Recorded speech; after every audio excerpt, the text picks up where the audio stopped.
ओम शांति। 11 फरवरी 2025 के अनमोल मदर महावाक्य हैं। मीठे बच्चे, तुम्हें भगवान पढ़ाते हैं। तुम्हारे पास ज्ञान रतन, इन्हीं रत्नों का धंधा तुम्हें करना है। तुम यहाँ ज्ञान सीखते हो, भक्ति नहीं।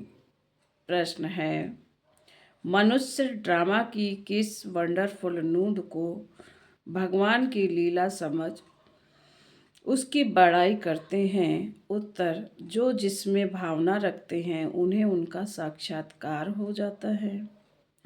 तो समझते हैं यह भगवान ने साक्षात्कार कराया, लेकिन होता तो सब ड्रामा अनुसार है।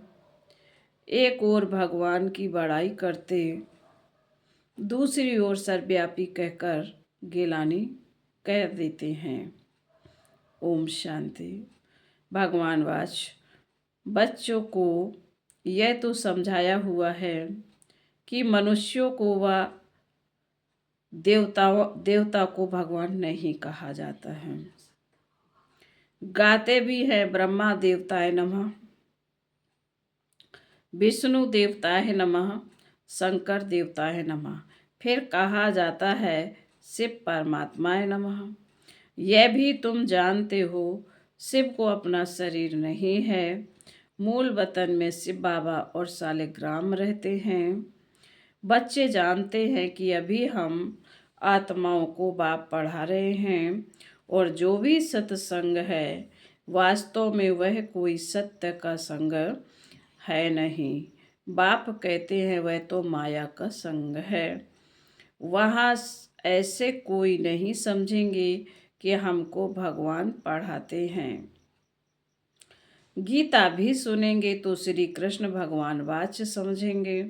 दिन प्रतिदिन गीता का अभ्यास कम होता जाता है, क्योंकि अपने धर्म को ही नहीं जानते।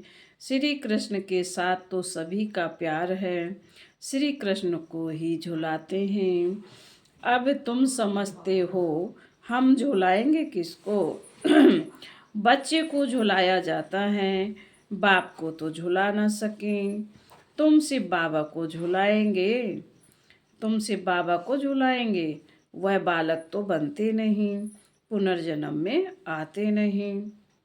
वह तो बिंदु हैं, उनको क्या झुलाएंगे? श्री कृष्ण का बहुतों को साक्षात्कार होता है। श्री कृष्ण के मुख में तो सारी विश्व है, क्योंकि विश्व का मालिक बनते हैं तो विश्व रूपी माखन है। वो जो आपस में लड़ते हैं वह भी सृष्टि रूपी माखन के लिए लड़ते हैं।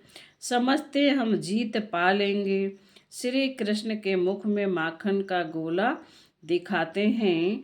यह भी अनेक प्रकार के साक्षात्कार होते हैं, परंतु अर्थ कुछ भी नहीं समझते।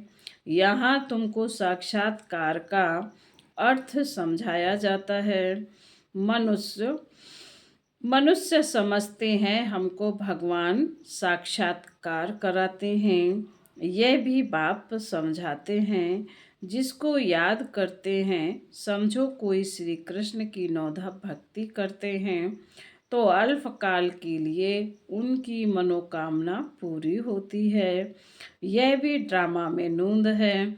ऐसे नहीं कहेंगे कि भगवान ने साक्षात्कार कराया। जो जिस भावना से जिसकी पूजा करते हैं उनको वह साक्षात्कार होता है। यह ड्रामा में नूंद है। यह तो भगवान की बड़ाई की है कि वह साक्षात्कार कराते हैं। एक तरफ इतनी बड़ाई भी करते हैं, दूसरी तरफ फिर कह देते हैं पत्थर ठिक्कर में भगवान हैं। कितनी अंधश्रद्धा से भक्ति करते हैं। समझते हैं बस श्री कृष्ण का साक्षात्कार हुआ, श्री कृष्णपुरी में हम जरूर जाएंगे। परंतु श्री कृष्णपुरी आए कहाँ से? यह सब राज बाप तुम बच्चों को अब समझाते हैं। श्री कृष्णपुरी की स्थापना हो रही है। यह है कंसपुरी। कंस, अकासुर, बकासुर, कुंभकर्ण, रावण, यह सब असुरों के नाम हैं। शास्त्रों में क्या क्या बैठ लिखा है, यह भी समझना है कि गुरु दो प्रकार के हैं। एक है भक्ति मार्ग के गुरु, वह भक्ति ही सिखाते हैं। यह बाप तो है ज्ञान का सागर, इनको सत्य गुरु कहा जाता है।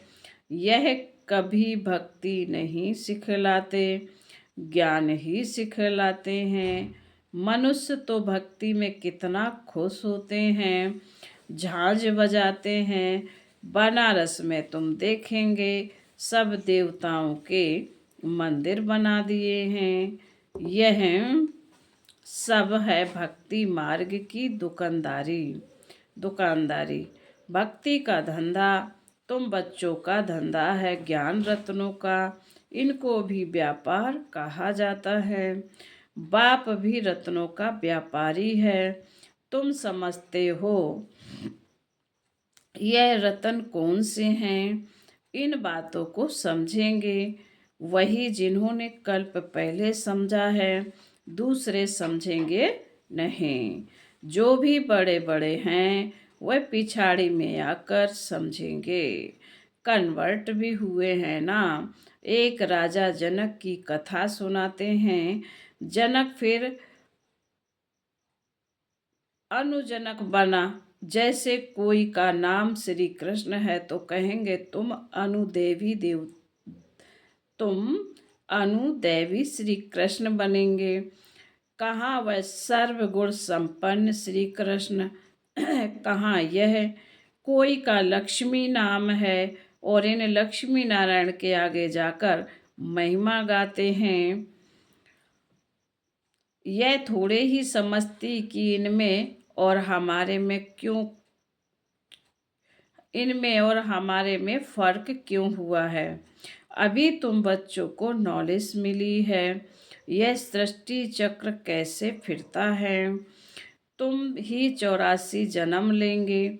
यह चक्र अनेक बार फिरता आया है, अभी कभी बंद नहीं हो सकता। तुम इस नाटक के अंदर एक्टर्स हो। मनुष्य इतना जरूर समझते हैं कि हम यह नाटक में पार्ट बजाने आए हैं, बाकी ड्रामा के आदि मदंत को नहीं जानते। तुम बच्चे जानते हो हम आत्माओं के रहने का स्थान परे परे है। वहाँ सूर्य चांद की भी रोशनी नहीं है। यह सब समझने वाले बच्चे भी अक्सर करके साधारण गरीब ही बनते हैं, क्योंकि भारत ही सबसे साहूकार था, अब भारत ही सबसे गरीब बना है।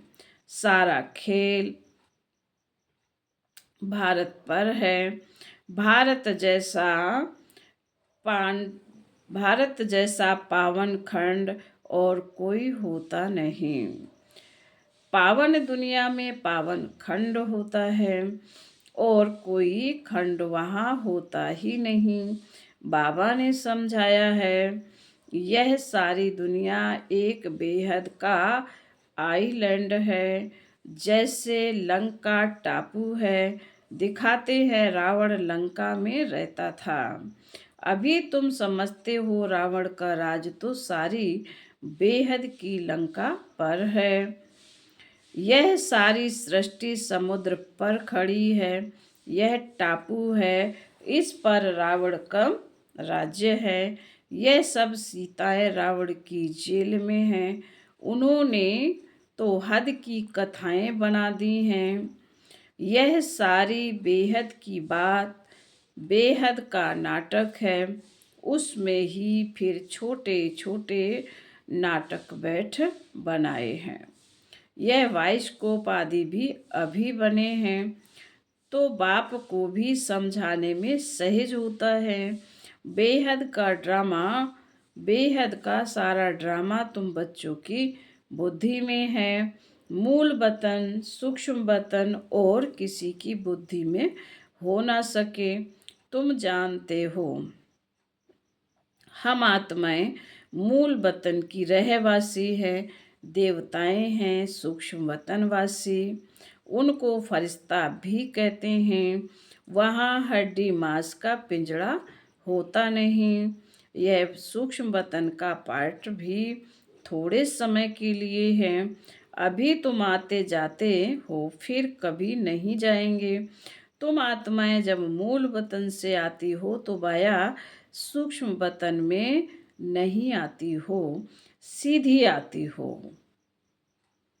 अभी वाया सूक्ष्म वतन में जाती हो। बावन का जब तुम धरा पर आते हो मूल वतन से, तो सूक्ष्म वतन में नहीं आते, डायरेक्ट आते हो।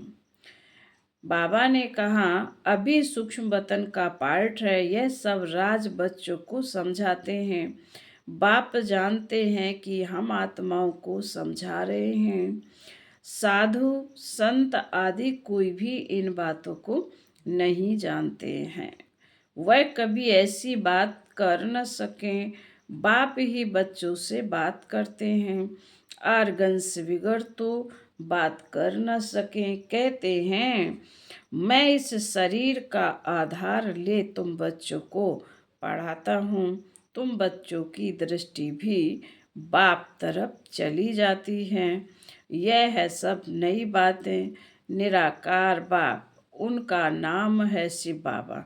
तुम आत्माओं का नाम तो आत्मा ही है। तुम्हारे शरीर के नाम बदलते हैं।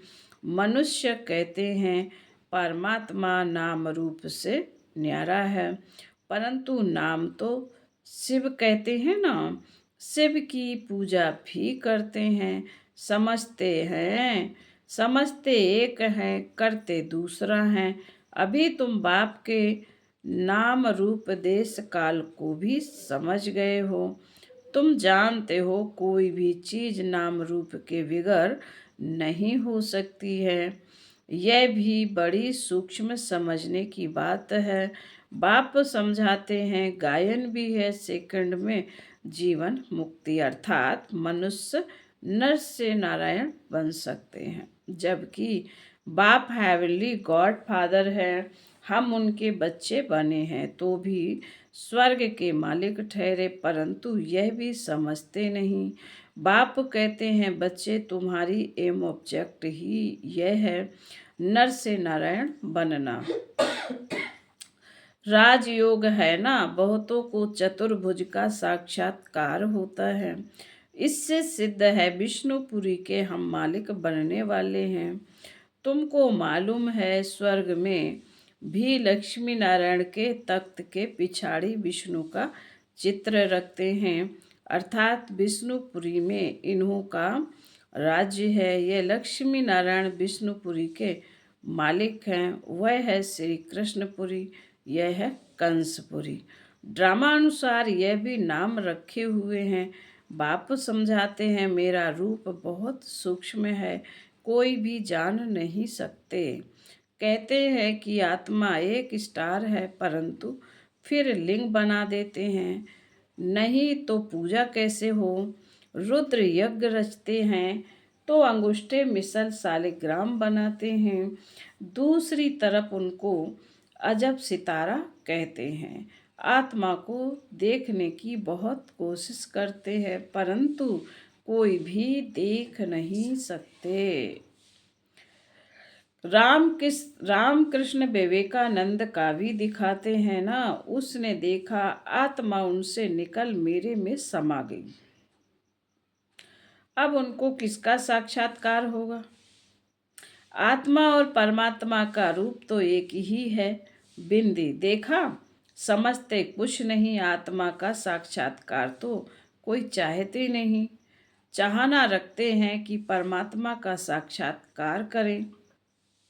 वह बैठा था कि गुरु से परमात्मा का साक्षात्कार करें। बस कह दिया, ज्योति थी वह मेरे में समा गई। इसमें ही वह बहुत खुश हो गया। समझा यही परमात्मा का रूप है। गुरु में गुरु में भावना रहती है भगवान के साक्षात्कार की, समझते कुछ नहीं। भला भक्ति मार्ग में समझाए कौन, अब बाप बैठ समझाते हैं। जिस जिस रूप में जैसी भावना रखते, जो शक्ल देखते हैं वह साक्षात्कार हो जाता है।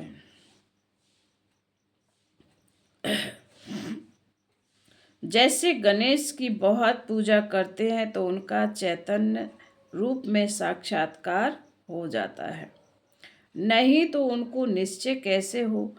तेजोमय रूप देख समझते हैं कि हमने भगवान का साक्षात्कार किया, उसमें ही खुश हो जाते हैं। यह सब है भक्ति मार्ग उतरती कला। पहला जन्म अच्छा होता है, फिर कमती होते होते अंत आ जाता है। बच्चे ही इन बातों को समझते हैं, जिनको कल्प पहले ज्ञान समझाया है उनको ही अब समझा रहे हैं। कल्प पहले वाले ही आएंगे, बाकी औरों का तो धर्म ही अलग है। बाप समझाते हैं एक एक चित्र में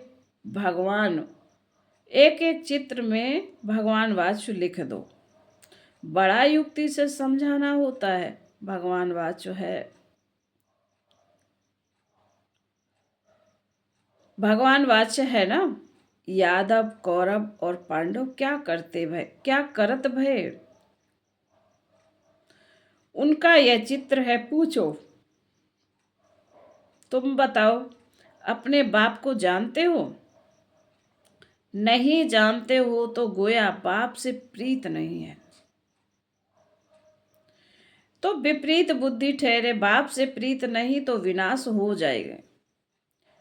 प्रीत बुद्धि विजयंती सत्यमेव जयते, इनका अर्थ भी ठीक है। बाप की याद ही नहीं तो विजय पा नहीं सकते। अभी तुम सिद्ध कर बतलाते हो।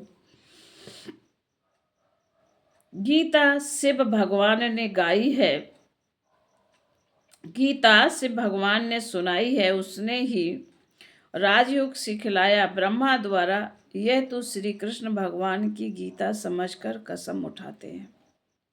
उनसे पूछना चाहिए, श्री कृष्ण को हाजिर नाजिर जानना चाहिए। वह भगवान को कहते हैं, ईश्वर को हाजिर नाजिर जान सच बोलो। रोला हो गया ना तो कसम भी झूठा हो गया। सर्विस करने वाले बच्चों को गुप्त नशा रहना चाहिए। नशे से समझाएंगे तो सफलता होगी। तुम्हारी ये पढ़ाई भी गुप्त है, पढ़ाने वाला भी गुप्त है। तुम जानते हो हम नई दुनिया में जाकर यह बनेंगे। नई दुनिया स्थापन होती है महाभारत लड़ाई के बाद।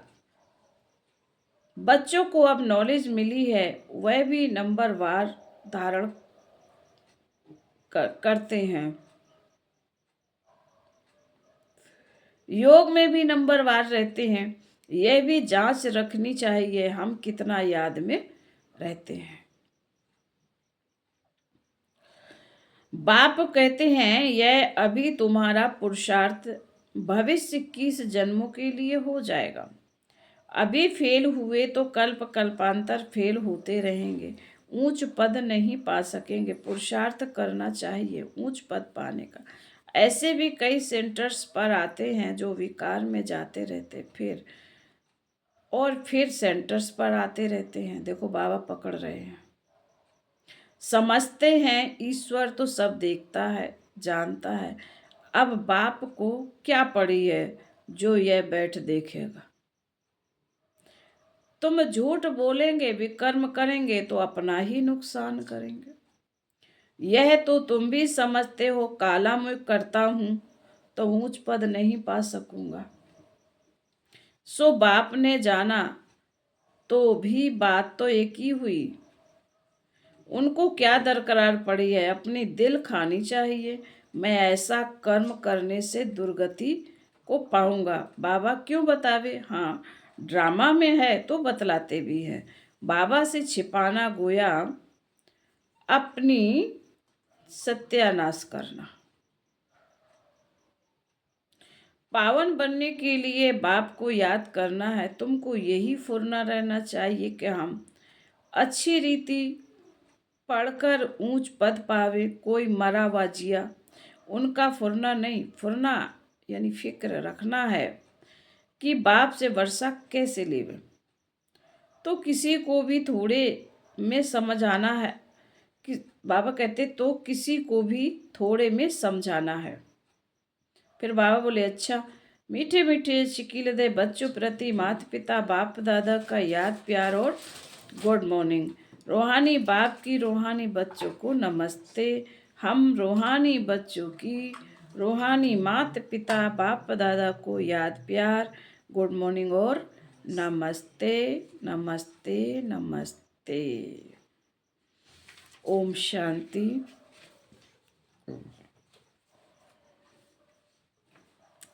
धारणा के लिए मुख्य सार है। पहली पॉइंट में बाबा ने कहा गुप्त नशे में रहकर सर्विस करनी है। ऐसा कोई कर्म नहीं करना है जो दिल खाता रहे।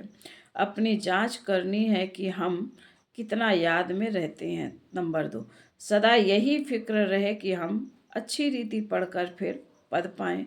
कोई भी विकर्म करके झूठ बोलकर अपना नुकसान नहीं करना है। वरदान। मन मनाभव के महामंत्र द्वारा सर्व दुखों से पार रहने वाले सदा सुख स्वरूप भव। जब किसी भी प्रकार का दुख आए तो मंत्र ले लो, जिससे दुख भाग जाएगा। स्वप्न में भी जरा भी दुख का अनुभव ना हो।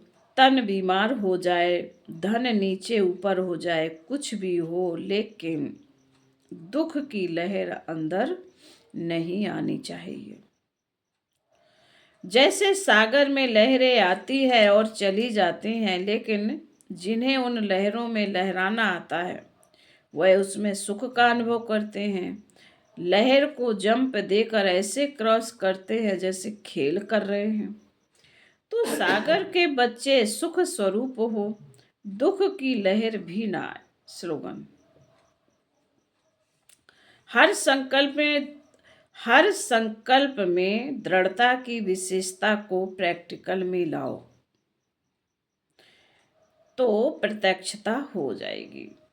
हर संकल्प में दृढ़ता की विशेषता को प्रैक्टिकल में लाओ तो प्रत्यक्षता हो जाएगी। आज के अव्यक्त इशारे हैं। स्व उन्नति में सेवा की उन्नति में एक ने कहा, दूसरे ने हाजी किया। स्व उन्नति में सेवा की उन्नति में एक ने कहा, दूसरे ने हाजी किया। ऐसे सदा एकता और दृढ़ता से बढ़ते चलो। जैसे दादियों की एकता और दृढ़ता का संगठन पक्का है, ऐसे आदि सेवा के रत्नों का संगठन पक्का हो, इसकी बहुत बहुत आवश्यकता है। अच्छा, ओम शांति।